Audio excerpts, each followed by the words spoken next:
Okay, definition बताएंगे कविता जी? कुछ थोड़ा सा ध्यान है। When we use the preposition when and where, बस ये बता दीजिए किससे पहले यूज होता है प्रपोजिशन का। मैम किससे पहले? प्रोनाउन और प्रोनाउन बंद हो गया। नहीं, नाउन और प्रोनाउन से पहले। ठीक है, बिफोर प्रोनाउन नाउन से और पहले प्रोनाउन। मैम। ठीक है, हाँ जी मैम। ओके। चलिए अब सेंटेंस बताइए आप। टाइगर्स अबाउंड, अपनी कॉपी और वो जो क्लोज कर दीजिए। अब ऐसे ही बताइए जितना भी आपने कल सीखा, क्लोज कर दीजिए। आप और अंजना जी ही क्लास में है ना? Yes ma'am.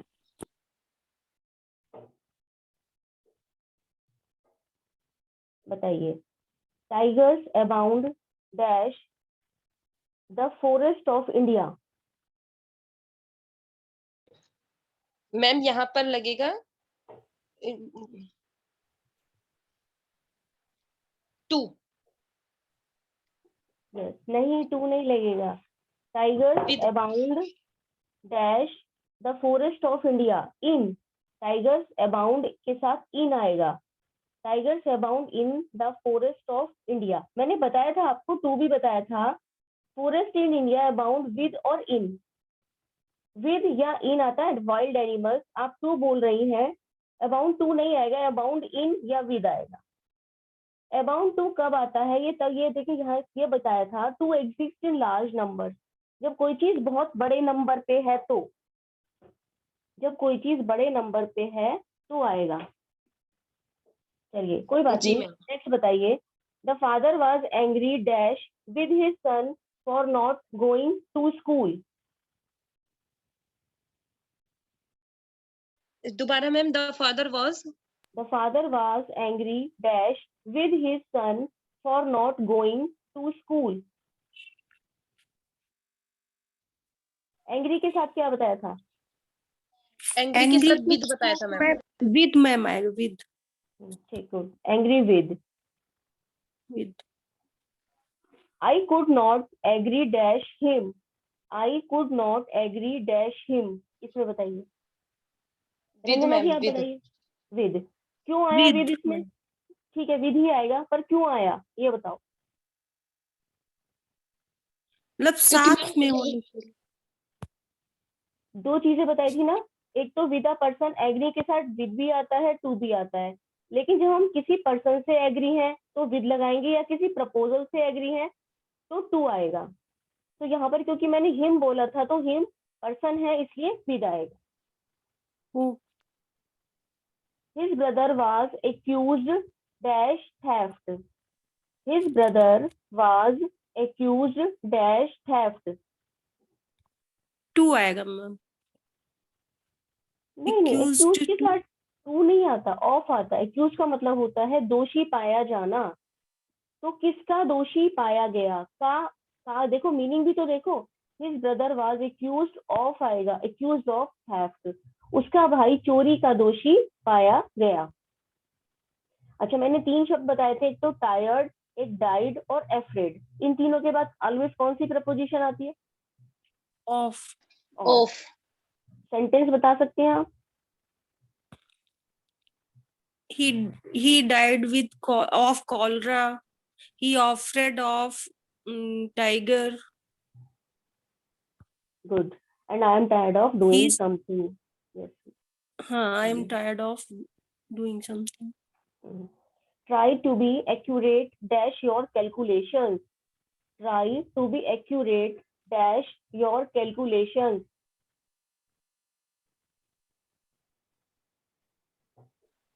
In. Accurate in, yes. I feel very thankful dash you for this advice. I feel very thankful dash you for this advice. Thankful के साथ क्या आएगा? To. Of. Thankful to, of नहीं होता, thankful to. I feel very thankful to you for this advice. We all rejoiced dash his success. He rejoiced dash his own success. दो dash हैं बीच में, दो डैश है, we all rejoiced dash his success, he rejoiced dash his own success.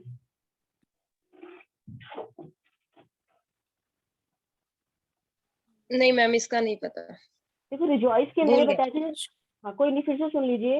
Rejoice एक ही, इसके दो part है सेंटेंस के, रिजॉइस दोनों में आया है, लेकिन एक रिजॉइस के साथ एट लगेगा और दूसरे रिजॉइस के साथ इन लगेगा। क्यों? देखो, we all rejoice at his success, हम सबने खुशी मनाई उसकी सक्सेस पर, तो इसमें ऑल ने, इसलिए एट आएगा, उसकी खुशी पर। एट पर के लिए ही यूज होता है। और he rejoice in his own success, और अपनी खुशी के लिए उसने खुद खुशी मनाई, तो इन आएगा।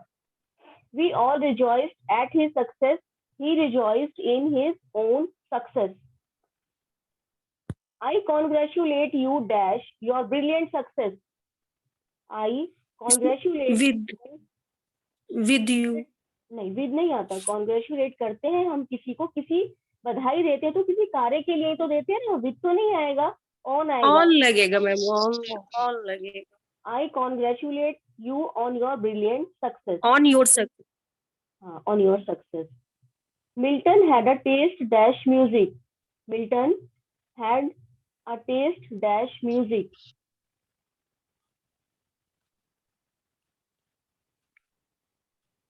ये कल समझाया था ना कि किसी विषय में रुचि रखना। यहाँ पे टेस्ट से मतलब स्वाद से नहीं है, रुचि से मतलब है कि हमें एक विषय, कौन सा विषय पसंद है, या म्यूजिक है, आर्ट है, सिंगिंग है, कुछ भी है, तो उसके लिए फॉर यूज होता है, फॉर प्रपोजिशन का यूज होता है। Milton had a taste for music, या किसी को राइटिंग का टेस्ट है तो taste for writing. You are जी not ma'am. dash, you are not eligible dash this post. You are not eligible dash this post. Eligible के साथ क्या आएगा? 4 4 आएगा ma'am. You are not eligible for this post. I intend to dispense dash the services of my servant. I intend to dispense dash the services of my servant. Ranjana ji आप बताइए। No ma'am, dispense विस्मृतम। के साथ, dispense के साथ क्या बताया था कल? आई इंटेंड टू विस्मृतम। डिस्पेंस विद, डिस्पेंस के साथ विद यूज होता है। I intend to dispense with the services of my servant. Okay I ma'am. One, अब एक ने फ्रेजल फ्रेजल प्रपोजिशन बताई थी आपको। He won a scholarship by dint dash, by dint dash hard work. Bye बताइए, by dint, ये पूरा एक फ्रेज बताया था, क्या था पूरा phrase? By dint of. Of लगेगा, by dint of. Yes yes, बिल्कुल सही, by dint of. He won a scholarship by dint of hard work.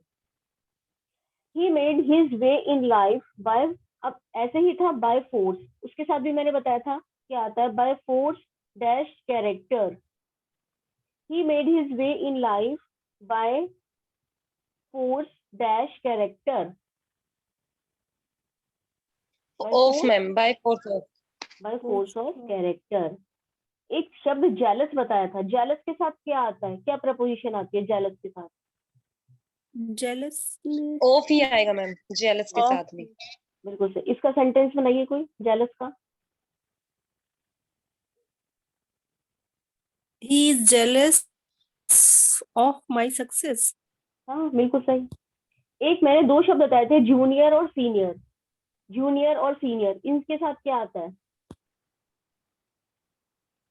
इनके साथ भी मैम ऑफ ही आएगा। नहीं नहीं नहीं, टू टू आता आएगा है। मैम।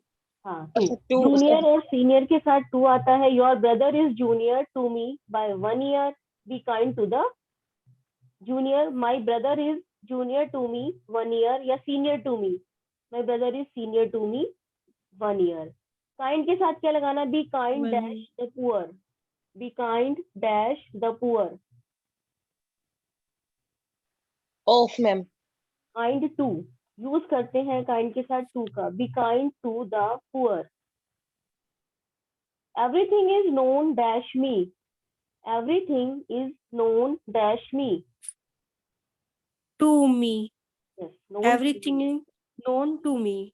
बिल्कुल सही। ही इज लेम ऑफ, अब यहाँ से देखिए, ही इज, ये शायद मैं कल नहीं, लाफ के साथ बताया था ना, लाफ के साथ एट आता है। Do not laugh at beggar या do not laugh at others.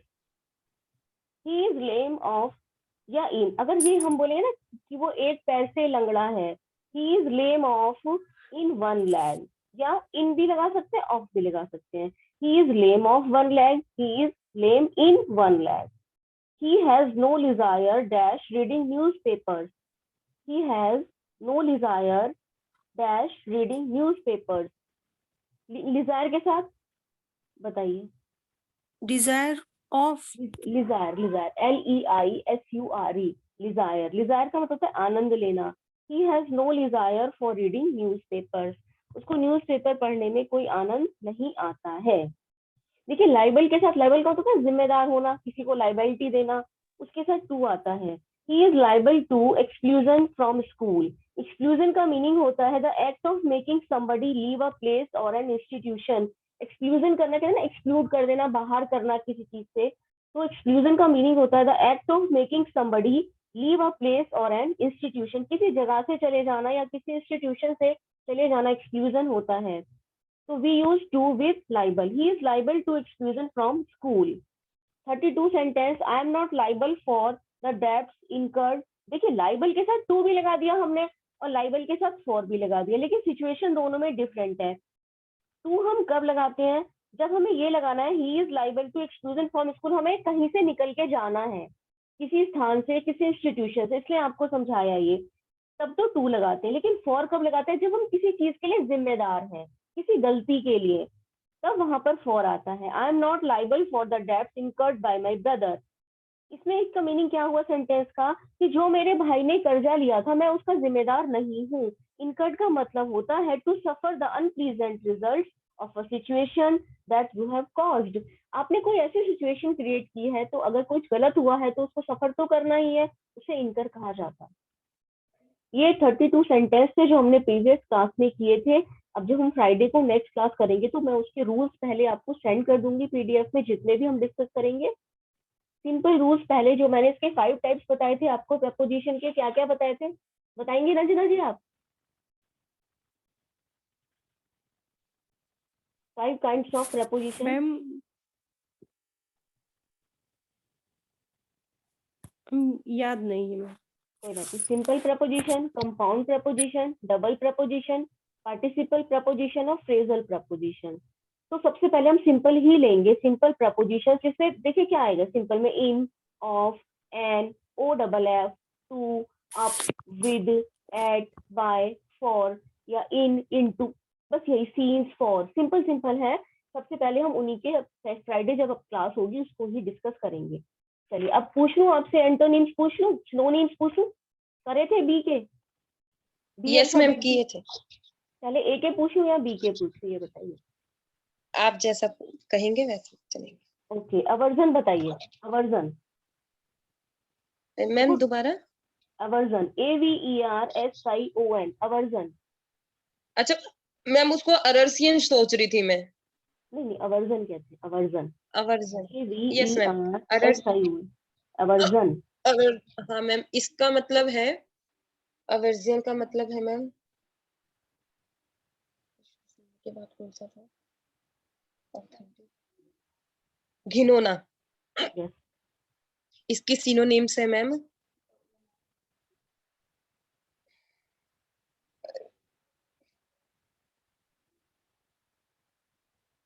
घिनौना भी कोई चीज समझ सकते हैं, घिनौना है कोई चीज हमें पसंद नहीं आ रही, अभी तो हम उसको कह रहे हैं ना गंदी है या खराब है, इससे समझ सकते हो।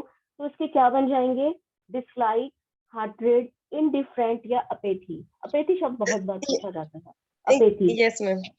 Dislike, hearted, indifferent, apathy. अब इसको आज लर्न कर लीजिए, मैं कल फ्राइडे फिर पूछूंगी आपसे। अवर्जन मीन्स घिनौना, जिसे हम नहीं पसंद कर रहे हैं, इसके सिनोनिम्स होंगे डिसलाइक, हार्टेड, इनडिफरेंट, अपेथी। मेरे एक बार आप बोलिए कविता जी, फिर रंजना जी बोलेंगे, आपको बिल्कुल याद हो जाएगा।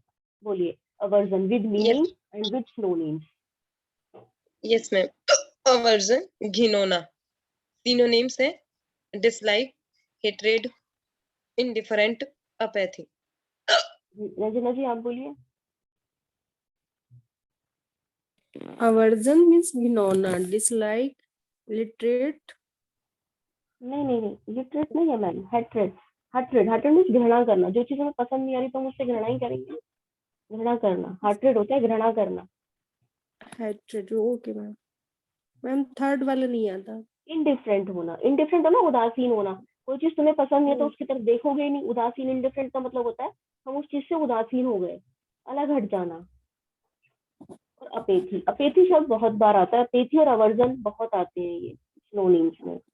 चलिए अब आप बताइए मुझे, ऑडेसिटी, ऑडेसिटी, अडोसिटी का मतलब है मैम कि अचानक से कोई आश्चर्यचकित कर देने वाला आचरण या व्यवहार। बिल्कुल सही। सिनोनिम्स बताइए इसके। हाँ, इसके सिनोनिम्स है मैम बोल्डनेस, एरोगेंस और एरोगेंस, इंसोलेंस और मैम वो एल है या एच है? हॉटीनेस, HAUGH, एच, एच है ये, अच्छा, HAUGHTINESS, haughtiness. Haughtiness, yes, audacity, okay ma'am. Boldness, arrogance, insolence, haughtiness. Audacity स्तब्ध कर देने वाला आचरण या व्यवहार। रंजना जी आप बोलिए इनको एक बार।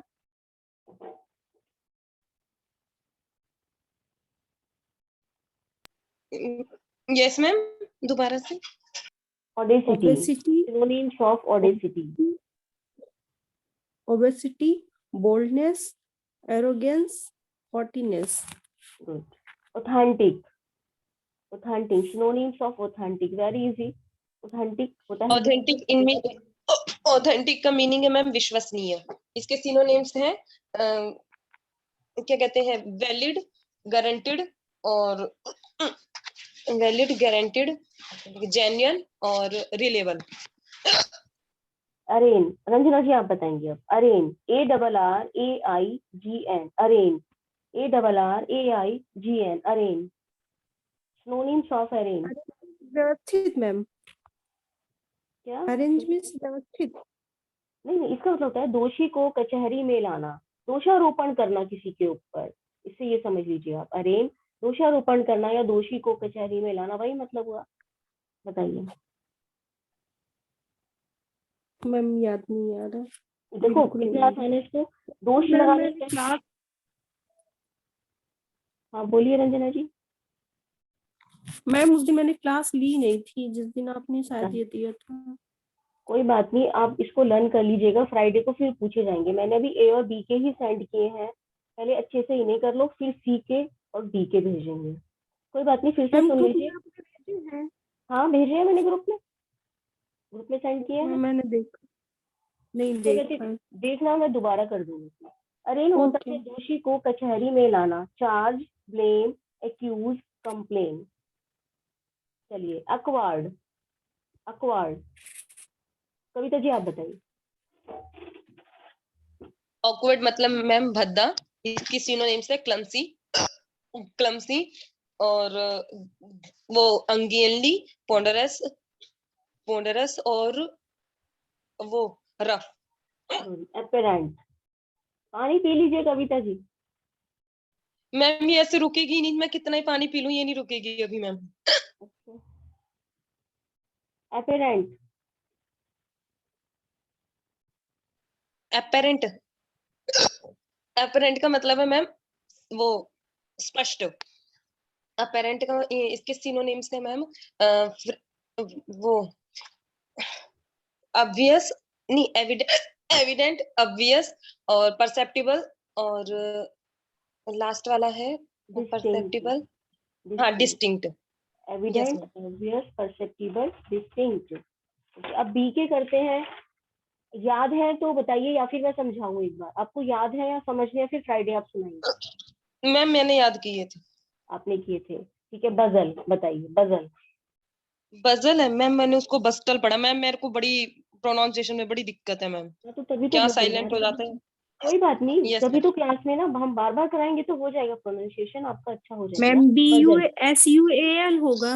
नहीं बजल, BUSTLE, बजल। बज मैम बताना है क्या बजल का? हाँ बताइए, मीनिंग ऑफ बजल, हिंदी मीनिंग ऑफ हाँ, बजल। मीनिंग ऑफ बजल है हलचल और शोर शराबा। Yes. And what are the synonyms? हाँ, इसके सिनोनिम्स है मैम हेस्ट, हेस्ट, टम टम टुम टुम्पल्ट, Tumult. Haste, tumult, stir, flurry. Tumult, stir और flurry. Yes. Haste, tumult, stir, flurry. FLURRY. Flurry. Brittle. Next one is brittle. BRITTLE. Brittle. Meaning of brittle is hard but easily broken. कोई चीज बहुत तो hard है लेकिन हमने आसानी से तोड़ दी जाती है, यानी कि कमजोर ही है, देखने में मजबूत है लेकिन कमजोर। ब्रिटल मीनिंग हुआ कमजोर या नाजुक। मैम इसके जो सिनोनिम्स है ना, जो है ये इसका सेकंड आपने जो लिखवाया हमको, फ्रेल और फ्रगाइल। फ्रगाइल मैम में एक ना मूवी है, वी मूवी है मैम। वी मूवी में वो जो हीरो जब विलेन को मारता है ना मैम, वो उसके ना माथे पे ना एक ना चिट छोड़ देता है। उस चिट में ना फ्रगाइल लिखा हुआ था। तो मैंने आज ही याद किया और आज देख रही थी मैम, तो उसमें फ्रगाइल लिखा, मैंने तुरंत याद किया दोबारा उसको कि फ्रगाइल का मतलब क्या था। कहाँ इस मैम ने लिखवाया था सिनोनिम, वहीं पे मेरा दिमाग गया। हाँ तो ये तो होता है ना, हम कोई भी चीज को, एक तो वह लर्निंग आपने ऐसे की कि हमने सेंड कर दिया, आपने उसको रोड पे आ गए, आपने लर्न कर, लेकिन हमने वो चीज वो वर्ड कहीं पर देख लिया, तो जो हमारा ज्ञान है, जो हमारी नॉलेज है वो परमानेंट हो जाती है, इसी को कहते हैं। तो अब आप इसको नहीं भूलेंगी। ब्रिटल का फ्रेगाइल आपको याद रहेगा, फ्रेल, फ्रेगाइल, डेलिकेट और breakable. Blemish. Third, blemish. Hindi meaning of blemish. Hindi meaning of blemish का है वो दाग या धब्बा। इसके सिनोनिम्स है ma'am, fault, smirch, stigma, stain. Good. Bleak. Bleak bleak का है बुरी या निराशापूर्ण स्थिति। इसका है, इसके सिनोनिम्स है मैम ब्लीक के, एक तो हिचकी से ही भूल जाती हूँ। मैम पहला बता दीजिए। डिस्मल। DISMAL। बुरी या निराशापूर्ण स्थिति। Dismal, gloomy, dismal, gloomy, chilli और ड्रेरी। यस। बेनएवोलेंस। देखो ये स्पेलिंग एरर में भी आता है ये वाला शब्द, BENEVOLENC। स्पेलिंग एरर में इसमें क्या करेंगे, ANC कर देंगे, ये शब्द पूछा जाता है स्पेलिंग एरर में भी। Benevolence, BENEVOLENCE। इसका मीनिंग बताइए कविता जी। बेन बेन एवोलेंस, इसका मीनिंग है दयालु और मित्रवत। इसके सिनोनिम्स है मैम ह्यूमैनिटी, चैरिटी, लिबरलिटी और वो जन जन क्या था वो? जनरसिटी। हाँ मैम वही। बारबेरस, ये बताइए बारबेरस, हिंदी मीनिंग ऑफ बारबेरस। बर्बरस का मतलब है मैम अति असभ्य निष्ठुर, होगा। असभ्य। हाँ जी। इसके सिनोनिम्स होंगे बर्बरस के, भूल गई मैम ये तो मैं। सिविलाइज्ड। देखो सिविलाइज होता है सभ्य, सिविलाइजेशन से बना सिविलाइज्ड, उसमें अन लगा देंगे तो उसका एंटोनिम बन जाएगा, अनसिविलाइज्ड हुआ असभ्य है। Savage, untamed. टेम्ड का मतलब क्या होता है, किसी को पालतू बना दिया। अब देखिए हमने किसी को पेट बनाया, अपना टेम पालतू बनाया, तो वो तो डिसिप्लिन होगा ही। अब जो बाहर है उसको तो वो तो सब, जो अनटेम्ड है तो उसमें उतना डिसिप्लिन नहीं होगा, वो असभ्य ही होगा, इसलिए उससे उन्होंने अपोजिट किया, brutal. Uncivilised, savage, untamed and brutal are the synonyms of barbarous. Baffle. Baffle का मतलब है मैम चौंकाना। Yes. यस, चौंकाना, बैफल। चौंकाना या उलझन में डाल देना, उलझन में डाल देना। बताइए इसको। मैम कंफाउंड, कंफाउंड, इलॉड और इलॉड और कंफाउंड इलॉड। मैम अगले दो विस्मृत हो गए दिमाग से। कंफाउंड, इलॉड, हाँ वो परप्लेक्स और फ्रस्ट्रेट। परप्लेक्स शब्द भी बहुत पूछा जाता है, इसको ध्यान रखना। परप्लेक्स का मीनिंग होता है उलझन में डाल देना या चकरा देना। बी जी मैम। विचिंग, बी विचिंग बताइए, BEWITCHING, बी विचिंग। मैम इसका हिंदी हिंदी में मीनिंग मतलब है, मोहित कर देने वाला, मोहित कर हाँ, देने मोहित कर वाला। देने वाला। जैसे जादू करना कहते हैं ना, जादू कर दिया किसी ने, वो उससे मतलब होता है। हाँ, हाँ जी। इसका है मैम मैजिकल और टेंटलाइजिंग, टेंटलाइजिंग और स्पेल बाइंडिंग और स्पेल फैसिनेटिंग, बाइंडिंग, एक और है मैम, वो याद नहीं आ रहा। फैसिनेटिंग, फैसिनेटिंग, हाँ जी, FASCINATIN। बहुत अच्छा किया कविता जी आपने, वेल डन, बहुत अच्छा किया। Thank you ma'am. चलिए अब आप वर्कशीट करते हैं। जी ma'am. Ranjana ji, read question number 1।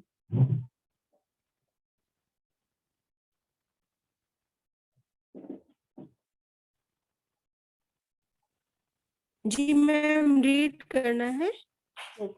Rearrange the parts of the चल- sentence in the correct order.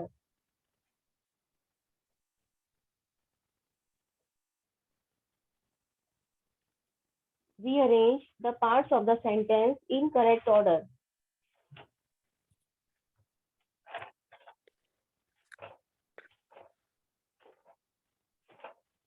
चलिए देखिए, he is knowledge about their subject matter, ideally that provided by the medium in which they are published.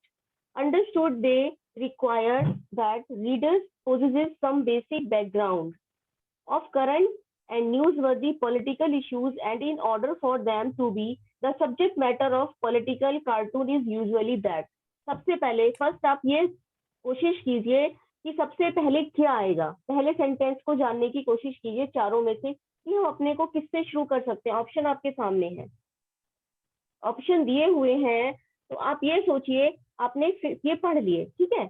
अब ये आपको करना, धीरे धीरे कोशिश कीजिए कि आप ये देखो इन चारों में से अपने सेंटेंस को शुरू किससे करें। स्टार्टिंग देखिए पहले आप, देखो मैम, पहला एस शब्द द है, subject matter of.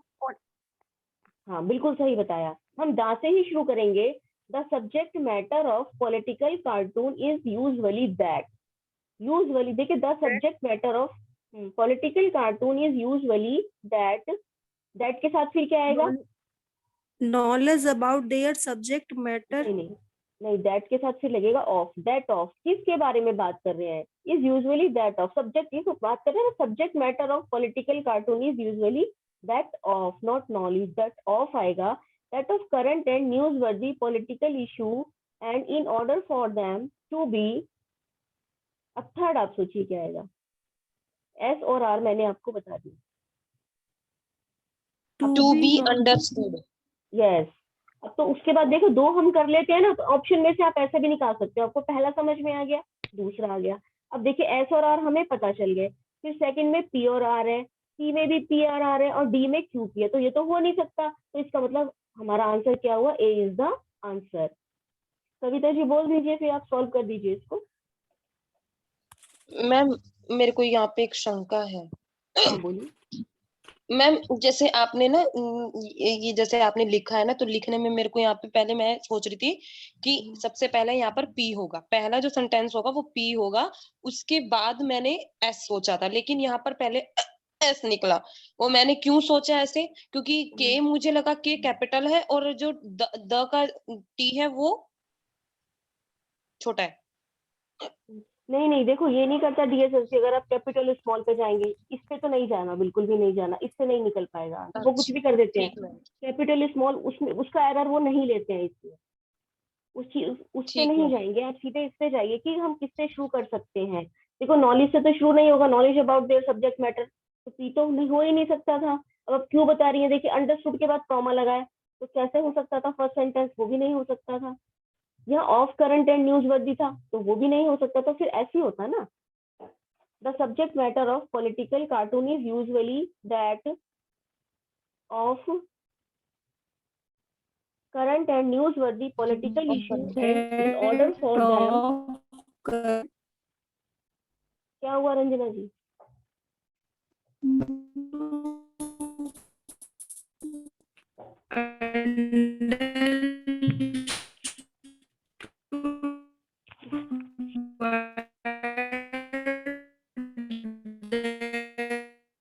readers that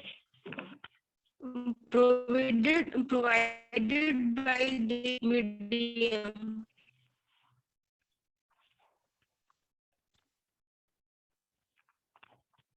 हाँ, हो गया क्लियर ये आपको रंजना जी? Yes, हो गया? यस मैम, ठीक है। Yes question ma'am. Number 2 choose the correct spelled word. अब ये तो बता सकते हैं, ये तो आपने देखा होगा पीडीएफ में भी। इसमें स्पेलिंग आपको करेक्टली स्पेल्ड स्पेलिंग बतानी है। स्क्रीन पे मैम, स्क्रीन पे क्वेश्चन नहीं आ रहा। मैम स्क्रीन पे पहला ही क्वेश्चन है अभी तो।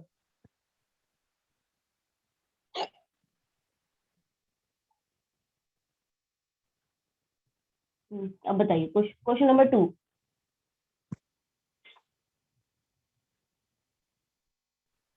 मैम थर्ड मैम किसका अभी भी होगा? ठीक है, third. C is the answer. International, INTERNATIONAS। सही है।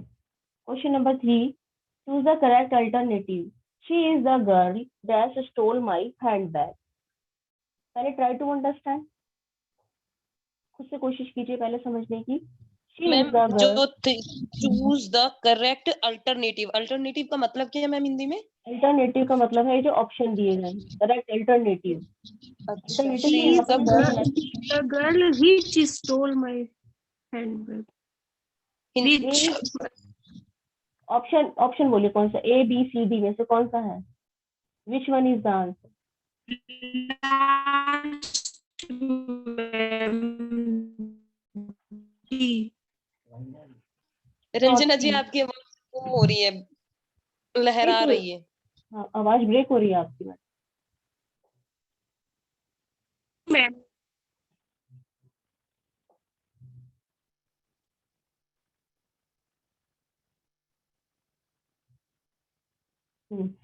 इसमें सी नहीं होगा। कविता जी आप बताइए।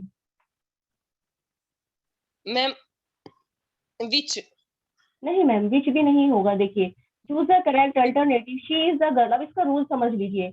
गर्ल क्या है, ये हम किसके लिए, हम जो देखिए नाउन है ना यहाँ पर गर्ल, तो एक तो विच लगाते हैं, विच नॉन लिविंग थिंग्स के साथ लगाते हैं। आपने विच बोला, आंसर विच नहीं होगा, क्योंकि विच का यूज करते हैं हम नॉन लिविंग थिंग्स के साथ। एक लिविंग थिंग है, गर्ल है, तो हु आएगा। She is the girl who stole my handbag. हमने इसको कोरिलेट किया हु को गर्ल से। अगर यहाँ पर ये होता that is the bag, that is the bag dash you stole, that is the bag, तो फिर हम विच लगाते, क्योंकि हमें विच एक नॉन लिविंग थिंग है इससे समझना था, और गर्ल एक लिविंग थिंग है। ये नियम समझ लीजिए। क्लियर हो गया ये? इसलिए हु आएगा यहाँ पर, और विच तब आता अगर यहाँ पे कोई नॉन लिविंग थिंग की बात करते हैं हम। मैम यदि सेंटेंस में गर्ल नाउन है तो शी क्या है? She pronoun? She is also noun. She क्या है, उसका पजेसिव केस है ना। देखिए, ये शी के साथ थर्ड लगाते हैं, वह, ये थर्ड पर्सन है। यहाँ पर नाउन प्रोनाउन नहीं देखा जा रहा है। ये मैं वो भी सिखाऊंगी आपको। ये पर्सन है, गर्ल भी नाउन है और शी भी, वह भी नाउन है। नाउन देखिए कितने पार्ट्स ऑफ स्पीच में तभी तो सारी चीजें आती है। Noun, pronoun, adverb, adjective, conjunction, preposition, ये सब चीजें आ जाती हैं पार्ट्स ऑफ स्पीच में। फिर उनके पार्ट्स होते हैं। शी क्या है, हाँ शी प्रोनाउन है। देखिए, अगर हम कविता जी बोल रहे हैं, कविता इज इन द क्लास, ठीक है, तो कविता जी इज नाउन। अब हम कह रहे हैं she is in the class, तो शी इज प्रोनाउन है। तो प्रोनाउन क्या होता है? Pronoun are the words that is used in place of noun. Clear हो गई? और वैसे पर्सन देखें तो ये थर्ड पर्सन में है। यहाँ पर शी प्रोनाउन है और गर्ल नाउन। जी मैम। चलिए, फोर्थ नंबर क्वेश्चन।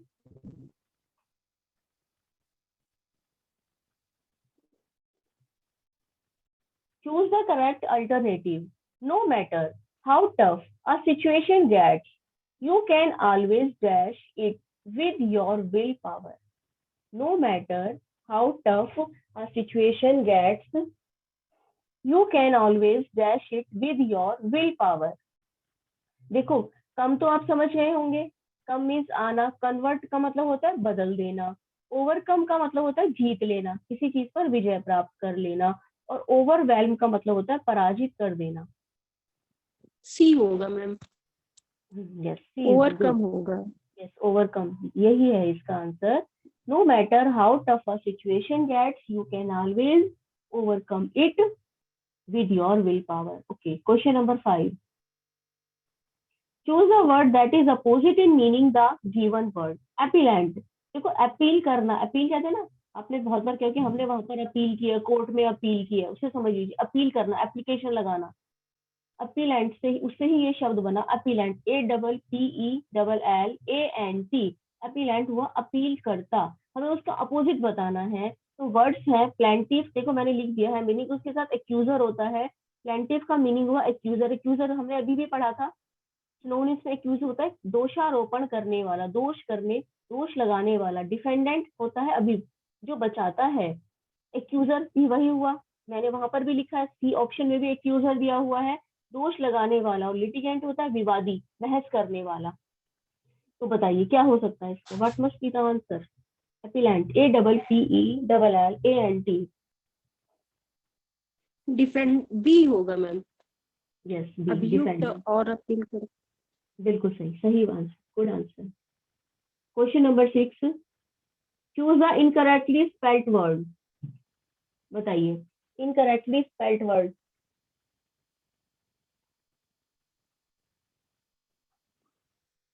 बताओ, पढ़ो, सोचो। आई थिंक सी है। सी, और रंजना जी बताएंगी?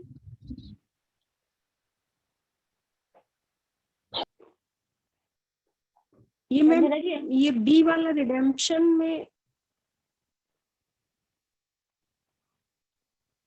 देखो रिडेम्पशन होता है REDEMPTION, ये करेक्ट है। रिडेम्पशन मीनिंग होता है पाप से सुरक्षा या मुक्ति। बाइलिंगुअल, बाइलिंगुअल होता है द्विभाषी, दो लैंग्वेज को जानने वाला। Having knowledge of to languages is called bilingual. BILINGUAL, bilingual. Clinical, clinical आप समझिए, क्लिनिक से समझिए, क्लिनिक में हम जाते हैं ना बीमारी होने पर, तो वहां से दवा लेके आते हैं, क्लिनिक भी बोलते हैं ना डॉक्टर यस की मैम। क्लिनिक। हाँ, ये होता है उपचारात्मक या नैदानिक।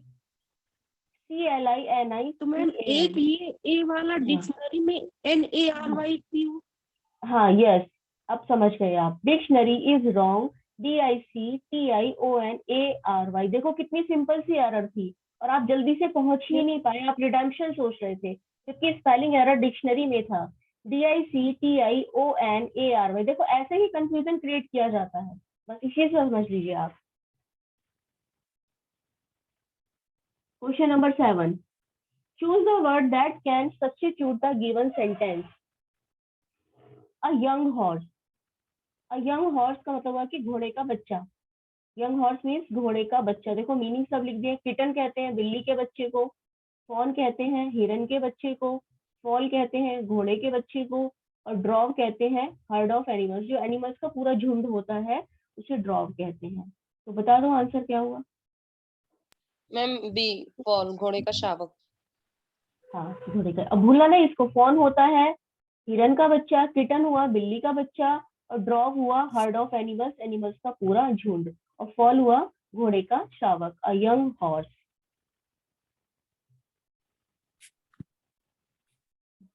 Question number 8, choose the word that means the same as the given word. Consistent. Four options are often, certain, study, slow. देखो ऑफन का मतलब होता है बहुधा या प्राय कोई भी चीज होना, सर्टेन निश्चित होना, स्टडी लगातार होना, स्लो मंदा होना। अब बताओ क्या होगा, व्हाट इज द ये आंसर? मैम स्टडी होगा, कंसिस्टेंट स्टडी।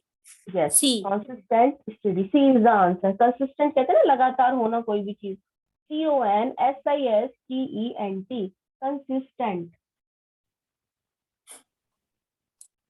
अब देखो फिर आ गया अरेंजमेंट, आ गया, हमें रीअरेंज करना है। Rearrange the parts of the sentence in correct order. In the Hellenistic age, in the Hellenistic age, अब PQRS दिए हुए हैं, मैं एक बार रीड कर देती हूँ, तब तक आप सोचिएगा हम स्टार्टिंग किससे करेंगे। Jews' social segregation and their refusal to pagans, particularly in the first century BCE, first century CE, people aroused resentment among some, acknowledge the gods worshipped by others। देखो इनके मीनिंग भी लिखे हुए हैं। सेग्रीगेशन होता है सेग्रीगेट, किसी से अलग हो जाना। पेजेंस होता है विधर्म, मतलब जो तुम्हारा धर्म है, विधर्म होना, उससे दूसरे धर्म के बारे में बातचीत करना। रिसेंटमेंट होता है नाराजगी, RESCENTMENT, रिसेंटमेंट हुआ नाराजगी। अब बस सबसे पहले आप ये सोचिए कि पहले क्या आएगा।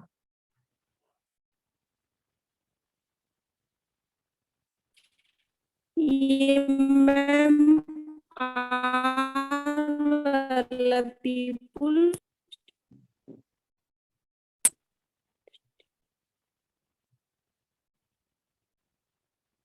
मैम पहले पी आएगा। पहले पी आएगा, बिल्कुल। देखो सिंपल एकदम क्लियर हो रहा है। In the Hellenistic age Jews, Jews के बारे में बात हो रही है। ज्यूज सोशल सेग्रेगेशन, मतलब सोशल सेग्रेगेशन, ज्यूज ने समाज से अपने आप को अलग किया। इसका मतलब ये हुआ Jew social segregation and they refusal to, और उन्होंने रिफ्यूजल किया, मना किया। किसको किया? पेजेंस, विधर्म। दूसरे धर्मों को मैंने बता दिया आपको, पेजेंस होता एक हुआ अपना धर्म, तो ज्यूस ने कहा सेग्रेगेट हो गए दूसरे धर्मों से। Pagans particularly in the first century BCE, first century CE। हाँ, फिर बताइए, सोचिए, बता। पूरा कौन करेगा? पूरा कर दो इसको। मैंने एक ही बताया है अभी, सेकंड आप बताइए। फर्स्ट तो यही होगा, in the Hellenistic age due social segregation and their refusal to what? किससे मना कर रहे थे वो? सोचो।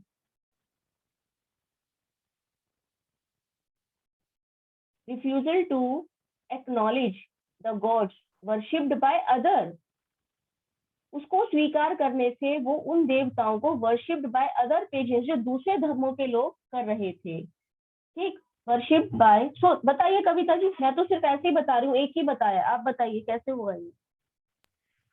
मैम पहला पी आएगा, हम्म, देन एस आएगा। ठीक है, P और S दो ठीक हो गए आपके। थर्ड बताओ। पी एस फिर आर फिर क्यू। शाबाश, यही होगा। Good, very good answer. अब बोल भी दो इसको, सही बताया आपने। क्या बोलना है मैम? इसको पूरा करिए ना। In the Hellenistic age due social segregation and their refusal to acknowledge the gods worshipped by others. Third बोलिए आप, क्या हुआ?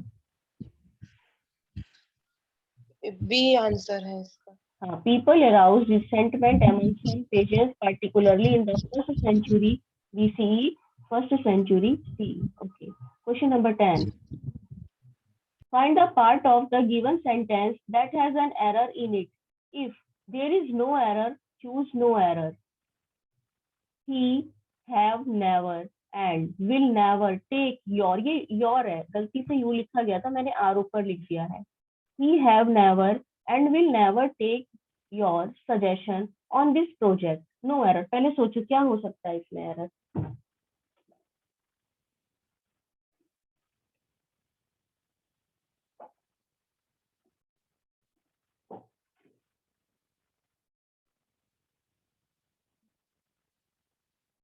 मैम बीच में जो हॉब्लिक लगा हुआ है और उससे पहले जो एक लिखा है, हमें ही हैव नेवर में हमें एरर देखना है मैम। हाँ, चारों में से किसी में भी हो सकता है एरर, तो 4 पार्ट्स में से और हो सकता है कि नो एरर हो, सेंटेंस ठीक हो। मैम ऑप्शन ABCD नीचे लिखे हुए हैं आपने। हाँ हाँ, तो ABCD से बता दीजिए आप। ABCD से बताओ, उससे मत, उस ABCD पे ही जाओ। वो मैम आप स्क्रीन ऊपर कर दीजिए। अच्छा अच्छा, ओके।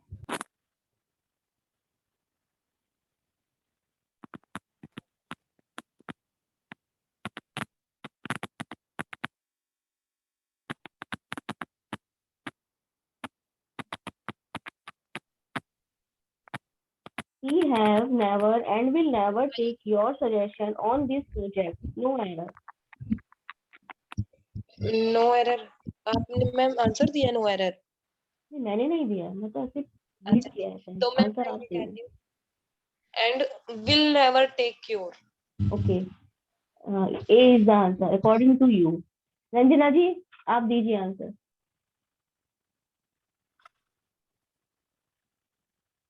मैम ही के साथ है जाता है या है? हाँ बिल्कुल सही, यही यहाँ पे यही है, कंफ्यूजन हो रहा है। यही है। he is singular and we use has with he has never. यहाँ ए डी में एरर है, इन डी हाँ यस किस है? मैम, ये हैज he has never, यही okay he good have answer, he has आएगा, यही एरर है डी पार्ट में। Question number 11, select the meaning of the idiom to bell the cat. To bell the cat ये तो आपने वैसे भी सुना होगा, कहते हैं ना बिल्ली के गले में घंटी बांधना, सुना होगा ये तो। जी मैम। हाँ तो देखिए इसके ऑप्शन क्या दिए हुए हैं, टू बिकम एंग्री गुस्सा हो जाना, टू अटेम्प्ट समथिंग डेंजरस कुछ डेंजरस को अटेम्प्ट करना, टू रन अवे भाग जाना, एबेंडेंट एबेंडेंट का मतलब होता है छोड़ देना, किसी भी चीज को त्याग देना, परित्यक्त कर देना, छोड़ देना, ABANDONED एबेंडेंट। इसका सिनोनिम होता है डेरिलाइट, DERELIET। बताइए, अब तो बड़े आसानी से बता दोगे क्या होगा आंसर। To attempt something dangerous. Yes. Question number 12. Select the most appropriate option to substitute the underlined segment in the given sentence. If no substitution is required, select no improvement. At the age of 83, she published her first book. What an inspiring. सोचो इसमें क्या error है, options देखिए। What an inspiring. Ma'am एक बार हिंदी में at the age of 83 को हिंदी में explain कर दीजिए। 83 साल की उम्र होने पर या होने पर भी she publish her first book. 83 साल की उम्र में उसने अपनी पहली किताब पब्लिश की। व्हाट एन इंस्पायरिंग, कितनी प्रेरणादायक बात थी। भाई 83 साल की उम्र में किसी ने बुक पब्लिश कर दी तो प्रेरणा तो देने वाली बात ही है ना, उस उम्र में भी पढ़ाई कर ली 83 साल की उम्र में, ये मीनिंग है इसका।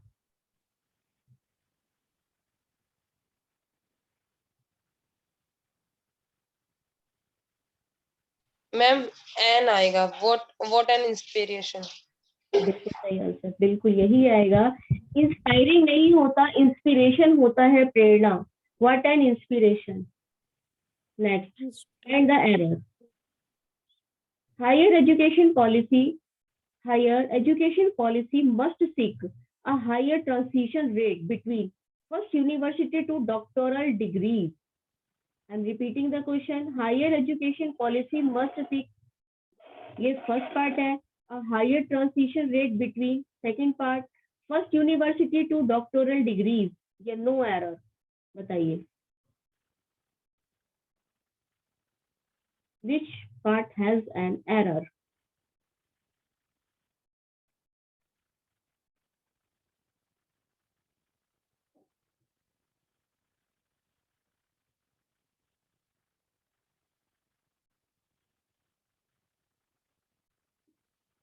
मैम मुझे समझ नहीं आया, मतलब मैं नहीं कर पा रही कोई बात नहीं, मैं बता दूंगी। रंजना जी आप अभी वेट कीजिए, रंजना जी आप बताइए, आप बता सकती है इसको।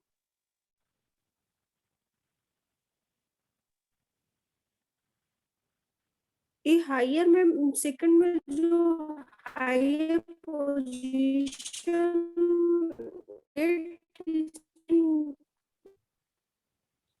नहीं चलो कोई समझ लीजिए, देखो ये क्या होता है, higher education policy must seek a higher transition rate between first university to doctoral. पता है डिग्री डॉक्टोरल नहीं होता, डॉक्टरेट डिग्री होता है, इसे हम कहते हैं विश्वविद्यालय की सर्वोच्च उपाधि। तो यहीं पर एरर है इसमें, first university to doctoral degree, in A part is the error, not doctoral degree, we use doctorate degree, DOCTORATE, doctorate, विश्वविद्यालय की सर्वोच्च उपाधि। Is that clear?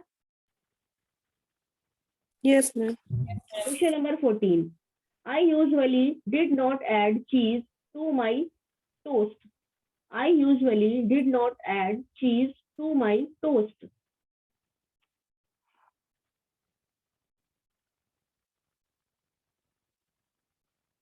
Ma'am I think इसमें बी होगा, do not added. Okay Ranjana ji आप बताइए।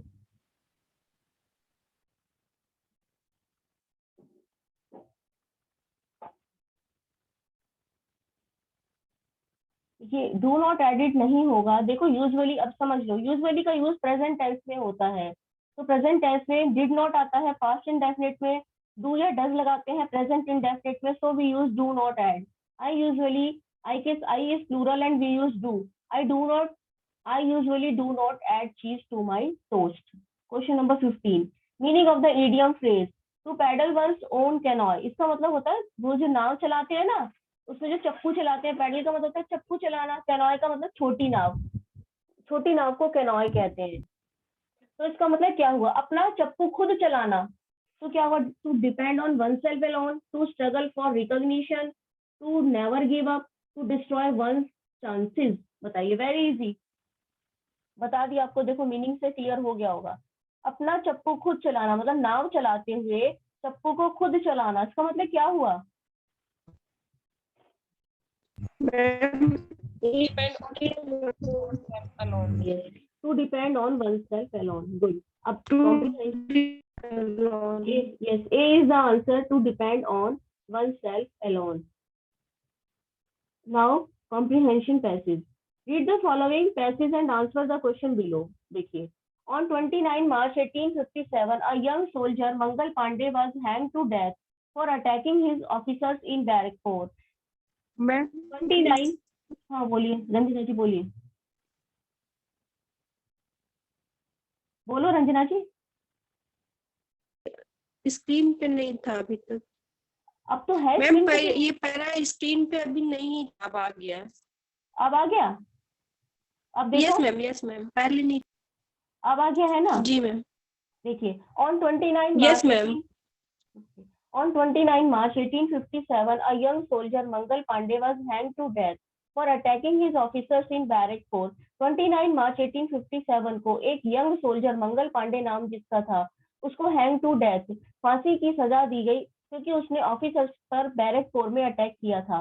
Some days later, कुछ दिन के बाद, some sepoys of the regiment, sepoys कहते हैं जो यंग, सेना की टुकड़ी के सेनानी, soldiers, sepoys soldiers. Some soldiers of the regiment कहते हैं सेना की टुकड़ी, सेना की टुकड़ी के कुछ सिपाहियों ने at Meerut refuse to do the army drill using the new cartridge, उन्होंने आर्मी का ड्रिल कहते हैं अभ्यास, अभ्यास करने से मना कर दिया। Why?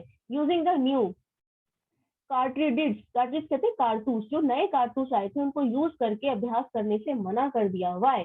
Which were subjected of being coated with the fat of cows and pigs, क्योंकि उनपे सस्पेक्ट किया गया था, ये शक किया जा रहा था कि उनका जो कोट है, उन पर जो आवरण चढ़ा हुआ है वो काउ की और पिग के मांस का है।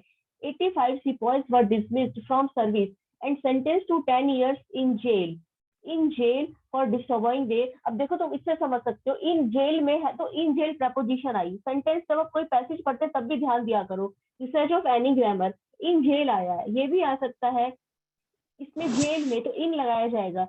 85 sepoys were dismissed from service, 85 soldiers को उनकी नौकरी से डिसमिस कर दिया गया and sentence to 10 years jail, और उनको सजा सुनाई गई किस चीज की? 10 साल जेल में रहने की। Why? For disobeying there officers, क्योंकि उन्होंने अपने ऑफिसर्स को डिसओबे किया था। दिस हैपेंड ऑन 9 मई 1857, 9 मई 1857 को दिस हैपेंड, ये हुआ। The response of the other Indian soldiers in merit was quite extraordinary, Indian soldiers का मेरठ में जो रिस्पॉन्स था वो बिल्कुल एक्स्ट्राऑर्डिनरी था, बिल्कुल असाधारण था। On 10 May the soldiers march to the jail in Meerut and release the imprison sepoys, soldiers ने क्या किया? उन्होंने जेल पर मार्च कर दिया, वहां पर जेल की तरफ गए मेरठ में, और जो कैदी बनाए गए सैनिक थे उनको रिलीज कर दिया। They attacked and kill British soldiers, ऐसा करना आसान नहीं था, उन्होंने क्या किया? उन्होंने ब्रिटिश सोल्जर्स पर अटैक किया, उन्हें मार दिया।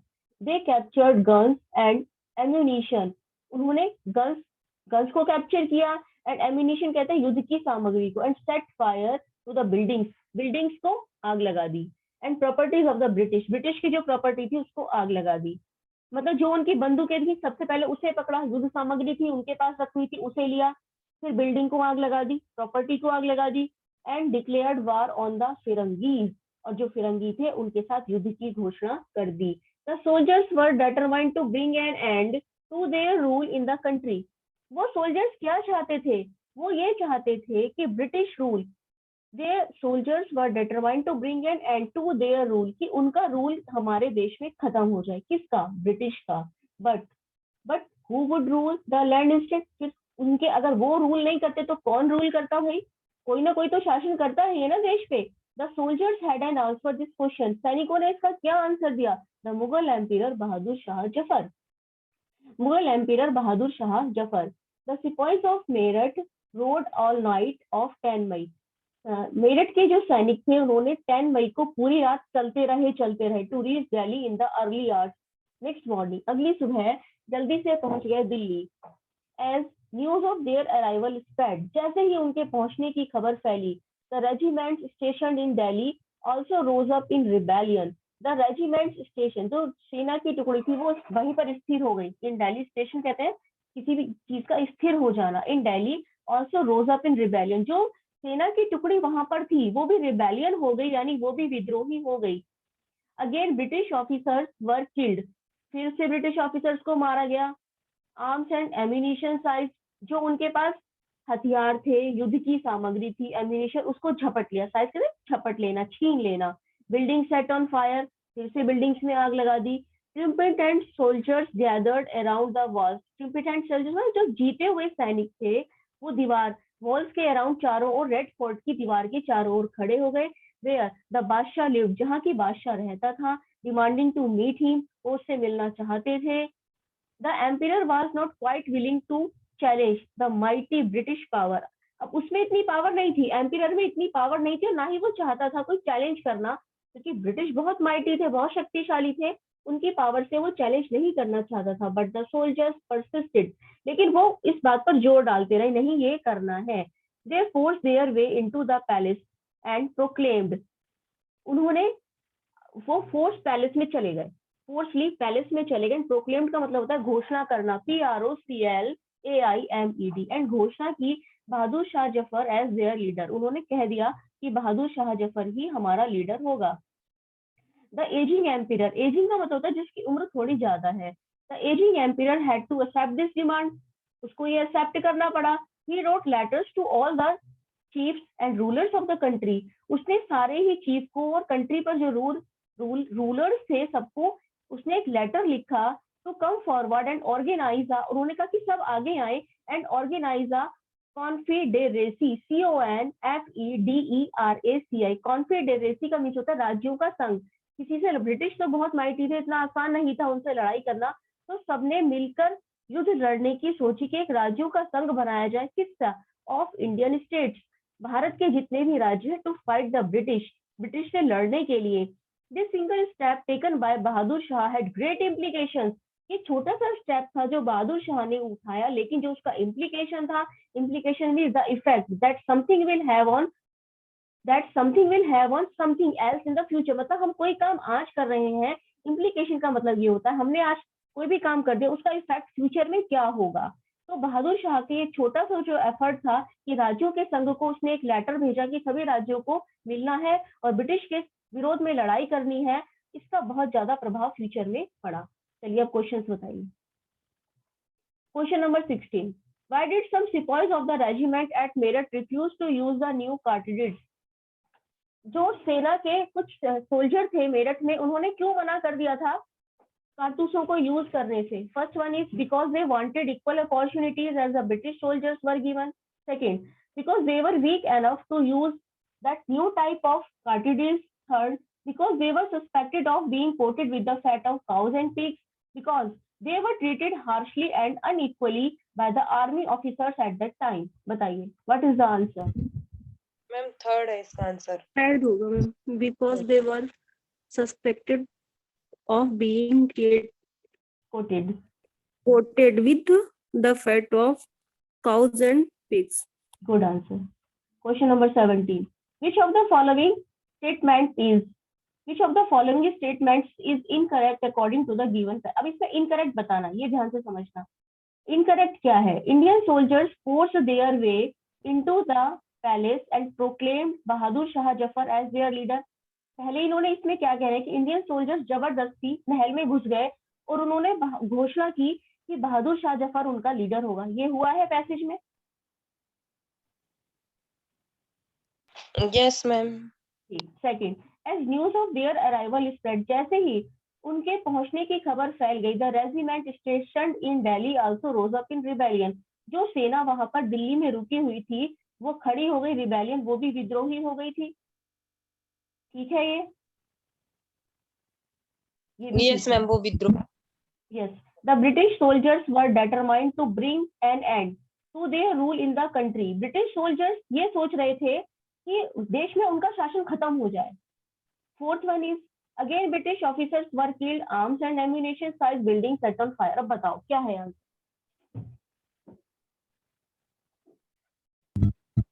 Ma'am I think third. Yes, बिल्कुल सही जवाब, third is the answer. British कोई ना सोच रहे थे, ये तो इंडियन सोच रहे थे ना सोल्जर। ब्रिटिश क्यों सोचेंगे कि उनका शासन खत्म हो जाए। Question number 18, why were 85 sipahis dismissed from the service and sentence to 10 years jail. इसको खुद पढ़ो, ऑप्शन को बताओ आंसर, बड़ा आसान आंसर है।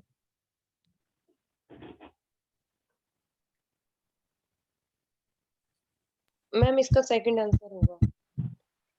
यस, बिल्कुल सही, for disobeying their officers. Question number 19, Indian soldiers march to the jail and release imprisoned sipahis on. बताइए, इम्प्रिजन्ड सिपाहीज को उन्होंने कब छुटाया था वहां से? मैम 9 मई 1857, 9 month.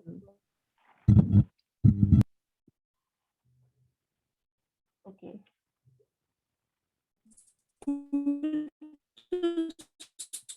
which of the following best expresses the opposite meaning of the given word triumphant? triumphant का मतलब होता है विजय, उसका हमें अपोजिट मीनिंग बताना, जीत हासिल करना। देखो, विक्टोरियस भी होता है जीत हासिल करना, कॉन्क्वेरिंग भी होता है विजय, सक्सेसफुल होना, सफल होना। बताओ फिर अब इसका अपोजिट क्या बचा? फोर्थ बचा ma'am, defeated. Defeated. Okay, clear हो गया। अब ये वर्कशीट हो गई आपकी, ए और बी की सिनोनिम्स हो गए हैं, आप प्रपोजिशन करा दी है। अब नेक्स्ट क्लास में एक वर्कशीट कराई जाएगी और रूल्स कराए जाएंगे आपको प्रपोजिशन के, सिंपल प्रपोजिशन के रूल्स, उसका पीडीएफ मैं पहले आपको भेज दूंगी। और सी, अल्फाबेट सी से 8 या 10 आपको सिनोनिम्स भेजे जाएंगे। जी मैम। Good night. जी ma'am, good night ma'am. Thank you ma'am.